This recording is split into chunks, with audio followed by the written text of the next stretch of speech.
आइए रिवाइज करते हैं। Income under head capital gain, सबसे पहला चार्जिंग सेक्शन कौन सा है? 45 सबसेक्शन 1। चार्जिंग सेक्शन दो बातें कहता है। Number 1, there must be transfer. Number 2, there must be capital asset.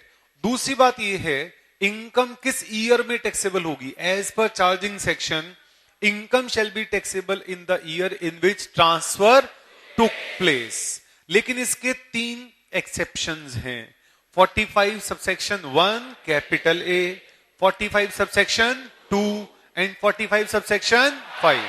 In all these 3 cases आपकी जब एसेट आपके पास से चली गई, ट्रांसफर हो गई, उस ईयर में इनकम टैक्सेबल नहीं है कैपिटल गेन में, उस ईयर में है रादर जिस ईयर में अमाउंट इज रिसीव। नेक्स्ट, जो इनकम टैक्सेबल है उसके बाद हमें एग्जेम्पशन भी देनी है अंडर सेक्शन 54, 54B एटसेट्रा। ये अपने सामने चार्जिंग सेक्शन। चार्जिंग सेक्शन से हमारे सामने पॉइंट निकल कर आते हैं 2, कैपिटल एसेट और दूसरा ट्रांसफर का। ट्रांसफर की डेफिनेशन कहां पर है? सेक्शन 2 क्लॉज 47 में। ऑल्दो उसके कुछ एक्सेप्शन भी क्रिएट किए गए हैं। कहां पर? सेक्शन 47 में। जो कैपिटल एसेट है उसकी डेफिनेशन कहां पर है? सेक्शन 2 क्लॉज 14 में। और जो कैपिटल एसेट होती है वो शॉर्ट टर्म या लॉन्ग टर्म, वो डिफाइंड है सेक्शन 2 क्लॉज 42 कैपिटल ए के अंदर, वहां पर हो। हम स्टार्ट कर रहे हैं कैपिटल एसेट से। कैपिटल एसेट जो भी चीज जिसे भी आप बेच सकते हैं, कोई भी एसेट है, लेकिन उसके 4 एक्सेप्शन है। नंबर 1, पहला स्टॉक इन ट्रेड, जिस चीज में सेल परचेज करते हैं। एक क्वेश्चन याद कीजिए, हमने किया था जहां पर फैक्ट्री में आग लग गई थी, उसका स्टॉक जल गया था, मशीनरी जल गई थी और डायमंड रिंग उसकी गिर गई थी, खो गई थी वहां पर। तो जो स्टॉक इन ट्रेड था वो यहां पर ट्रीट नहीं किया था हमने, क्योंकि वो आपका पीजीबीपी में जाता है, याद रख के चलेगा। इसी तरीके से याद कीजिए 45 सबसेक्शन 2, जोर डाले दिमाग पर। 45 सबसेक्शन 2, जब हम कैपिटल एसेट को स्टॉक इन ट्रेड में कन्वर्ट कर देते थे, तो स्टॉक इन ट्रेड में आने के बाद का जो प्रॉफिट था, वो प्रॉफिट आपका कैपिटल गेन हेड में नहीं जाता था, वो पीजीबीपी में जाता था, क्योंकि वो कैपिटल एसेट नहीं है। करेक्ट है पॉइंट? इसी तरीके से अगर एक शेयर ब्रोकर है, वो सेल परचेज करता है शेयर्स में, तो शेयर ब्रोकर की इनकम कहां पर जाएगी? अंडर हेड पीजीबीपी के अंदर। ये 3 केस स्टॉक इन ट्रेड के। अगला एग्जांपल, सेकंड, जो कैपिटल एसेट नहीं है, वो आई अपने सामने personal assets, personal effects. Personal effect में ध्यान रखिएगा, डेप्रिसिएशन कभी भी नहीं लगता। डेप्रिसिएशन लगता है सिर्फ और सिर्फ जो बिजनेस की एसेट्स हैं। इसीलिए पर्सनल एसेट्स ही ऐसी हैं जो कि 3 साल बाद बेचेंगे तो लॉन्ग टर्म हो सकती हैं। बिजनेस की सिर्फ एक एसेट ऐसी है जो कि 3 साल बाद बेचने पर लॉन्ग टर्म हो सकती है, लैंड। अब जो पर्सनल एसेट्स हैं उनमें ध्यान दीजिएगा, ज्वेलरी। जैसे अभी हम जो क्वेश्चन की बात कर रहे थे, जहां पर की फैक्ट्री में आग लगने पर डायमंड रिंग खो गई थी, तो डायमंड रिंग आपके लिए कैपिटल एसेट थी, उसका लॉन्ग टर्म शॉर्ट टर्म जो भी निकल कर आएगा आपके लिए। लेकिन एक क्वेश्चन किया था हमने जहां पर टी के पास एक पर्सनल कार थी और वो डीलर नहीं था उनका। अगर पर्सनल कार है तो उस सिचुएशन के अंदर वो कैपिटल एसेट नहीं है और उसका प्रॉफिट या लॉस यहां नहीं और कहीं भी नहीं, nowhere it is taxable. अगर हम देखें तो पर्सनल एसेट्स के अंदर हाउस, हमने लगातार हाउस को टैक्सेबल किया कि जब भी हाउस खरीदेंगे बेचेंगे तो वो टैक्सेबल था, और बकायदा लॉन्ग टर्म शॉर्ट टर्म भी टैक्सेबल था अपने सामने। लैंड थी, पर्सनल हमने खरीदी बेची, टैक्सेबल थी। ज्वेलरी थी अपने सामने, पेंटिंग्स एंटिक्स थी, आपके घर में भी रखी हैं, तब भी आपके लिए कैपिटल एसेट है। हाँ, याद रखिए, अगर कार ऑफिस की है, बिजनेस में है, तो वो कैपिटल एसेट है। हमने सिर्फ ये कहा है कि घर की एसेट्स आपकी जो है पर्सनल, वो कैपिटल एसेट नहीं है। एक क्वेश्चन याद कीजिए जहां पर हम बात कर रहे थे 54G के अंदर। 54G और GA में अगर आपने कार सेल की थी तो आप उसका बकायदा कैपिटल गेन निकालते हैं। क्यों? तब कार का कैपिटल गेन क्यों निकालते हैं वहां पर? ये वाली बात है, क्योंकि वो बिजनेस की एसेट है आपकी। वो तो कार अगर पर्सनल पर्पस के लिए है तो कैपिटल एसेट नहीं है, और अगर कार बिजनेस की है तो कैपिटल एसेट है। बिजनेस की हर एसेट कैपिटल एसेट है, उसका ट्रीटमेंट जरूर किया जाएगा जो नॉर्मली हमेशा शॉर्ट टर्म होगा। ये हुई सेकंड एसेट की बात। थर्ड एसेट की बात करके चलते हैं, एग्रीकल्चर लैंड। सबसे पहले जान लीजिएगा, ये जो एग्रीकल्चर लैंड है सिर्फ इंडिया की बात चल रही है। याद करें, हमने एक क्वेश्चन किया था जहां पर rural agriculture land in Nepal की बात थी। क्या वो आपके लिए कैपिटल एसेट है? Answer is yes. अगर आपकी रूरल एग्रीकल्चर लैंड लिखा हो तो हम ये लेकर चलते हैं इंडिया में है, तब वो टैक्सेबल नहीं है, यहां नहीं और कहीं भी नहीं। एक सेक्शन याद करें 54 कैपिटल बी।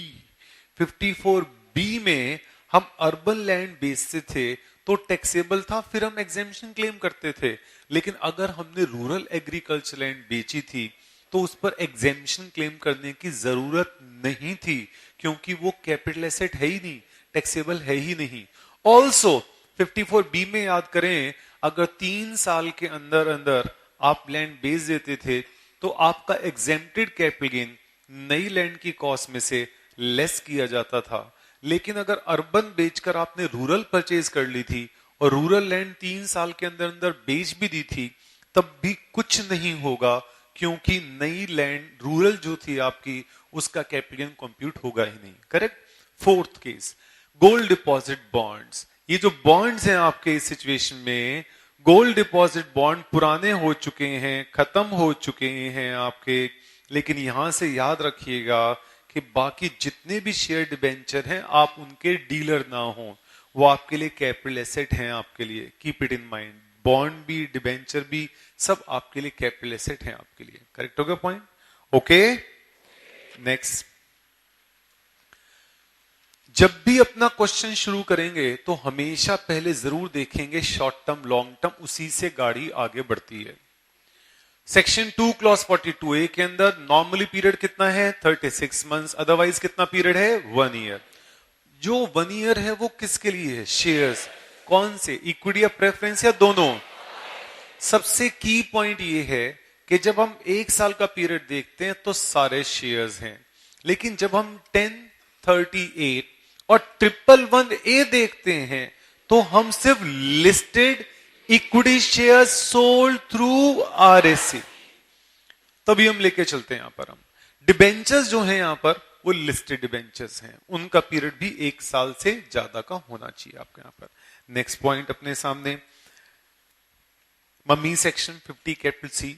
मम्मी सेक्शन जो है वो ये कहता है कि आपने अपनी जो सेल कंसिडरेशन दिखाई और रजिस्ट्रार जो है एसवीए है, अगर वो ज्यादा कहता है तो इनकम टैक्स भी उस ज्यादा वैल्यू पर कंप्यूट किया जाएगा। क्वेश्चन बहुत सारे यहीं रुक जाएंगे, लेकिन अगर आगे लिखा हो कि वैल्यूएशन ऑफिसर के पास केस गया और वैल्यूएशन ऑफिसर ने वैल्यू कम कर दी तो कम वैल्यू, प्रिंसिपल एसवीए की वैल्यू से ज्यादा वैल्यू अडॉप्ट नहीं करेंगे हम, उससे कम कर सकते हैं, ज्यादा नहीं कर सकते। कीस के लिए 2 पॉइंट है यहां पर।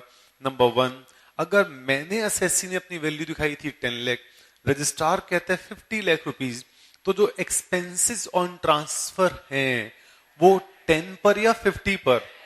10 पर।